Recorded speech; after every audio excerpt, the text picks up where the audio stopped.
జై గోమాత. గావో విశ్వస్య మాతరః. గోమాత విశ్వానికి తల్లి. భారతదేశం వ్యవసాయాత్మకమైన దేశం. భారతదేశానికి పాడి పంట రెండు కళ్ళు. ఎన్నో వేల సంవత్సరాలుగా వ్యవసాయం మీద ఆధారితంగా ఉన్న భారతదేశం ఇవాల్టి కాలంలో పాడి పంటని నిర్లక్ష్యం చేస్తున్నాం. గోవధ నిరంతరాయంగా జరుగుతోంది. అసలు గోవు యొక్క ప్రాముఖ్యత ఏమిటి? ఈరోజు మనం గోవు యొక్క ప్రాముఖ్యత గురించి తెలుసుకుందాం. Our culture is agriculture. మన సంస్కృతియే అగ్రికల్చర్, వ్యవసాయమే. దీనికి పాడి పంట రెండు కళ్ళని చెప్పాను.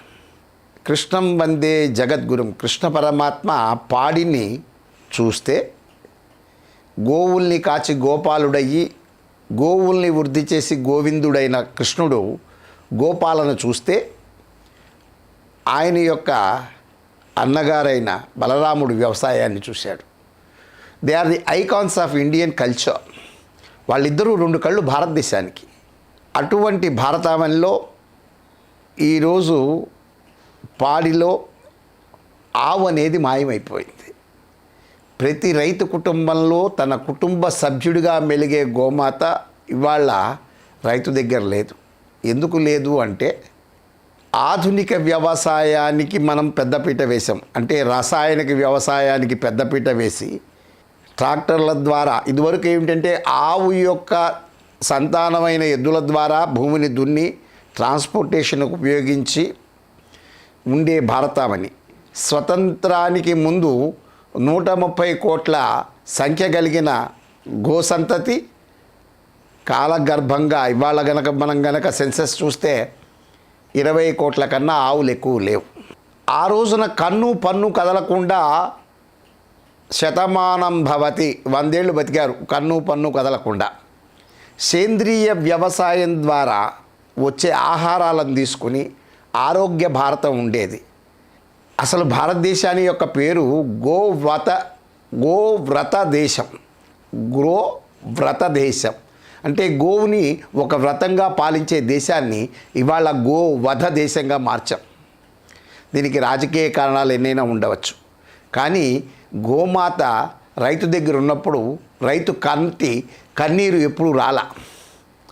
ఇవాళ ఎప్పుడైతే రైతుకు గోవు దూరమైందో, ఎందుకంటే రైతుకి వ్యవసాయంతో పాటు పాడితో వచ్చే ఆదాయం ఉండేది, ఆ ఆదాయానికి గండి కొట్టాము. ఇవాళ ఆవుతో అనంతమైన ఉపయోగాలు ఉన్నాయి. అనంతమైన ఉపయోగాలు ఏమేమి ఉన్నాయి? అసలు ఆవుని సృష్టిలో ఇన్ని జంతువులు, ఇన్ని రకాల చరాచర జీవజాతులు ఎన్నో ఉన్నాయి. 86 లక్షల జీవరాశుల్లో గోవుని ఎందుకు ఉత్కృష్టంగా మన జాతి గుర్తించింది? ఎందుకంటే మానవుడు తన మలమూత్రాదులు, ఏ మానవుడైనా సరే తన మలమూత్రాలను అసహించుకునేవాడు ఆవు యొక్క మలమూత్రాలను వాడతాడు. ఇది విచిత్రం. ఆవు ఇచ్చే పంచగవ్యాలు, పాలు, పెరుగు, నెయ్యి, తర్వాత మలము అంటే పేడ, ఆవు పేడ, ఆవు మూత్రం, ఇవన్నీ ఈ 5 కలిపి పంచగవ్యాలు అంటాం. ఈ పంచగవ్యాలతో పంచభూతాత్మకంగా ఉన్న మానవ దేహానికి కావలసిన అన్ని రకాల యొక్క శక్తిని గోమాత మనకిస్తోంది. గోమాత వ్యవసాయాత్మకమైన దేశంలో పాడి పంట రెండూ బాగున్నప్పుడు మాత్రమే మనం అందరం సంతోషంగా ఉండగలుగుతాం. ఇవాళ ఈ డిఏపీలు, రసాయనిక ఎరువులు భూమి మీద వాడి భూమి యొక్క సారాన్ని నిస్సారం చేసి, ఇవాళ భారతదేశంలో ఉన్న మొట్టమొదటి ప్రాబ్లం ఏమిటంటే, ఆర్గానిక్ కంటెంట్, భూమిలో ఉండవలసిన సారం 6% ఉండాలి. ఏది? Organic content. ఇవాళ 0.6%కి వచ్చింది ప్రపంచం అంతటా కూడా. ఈ దౌర్భాగ్యంతో రేపటి రోజున భూమి నుంచి మనకు పంటలు పండని స్థితికి చేరుతున్నాం.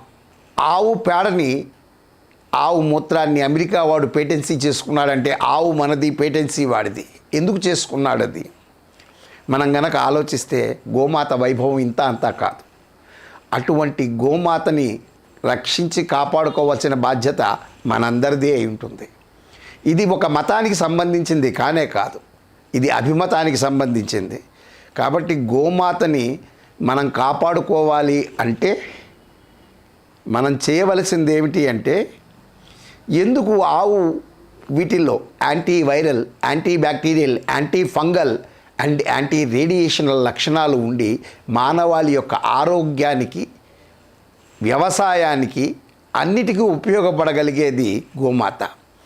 అటువంటి గోమాతని రక్షించుకోవటం మనిషిగా, మానవత్వం కలిగిన మనిషిగా మనందరి యొక్క ప్రథమ కర్తవ్యం.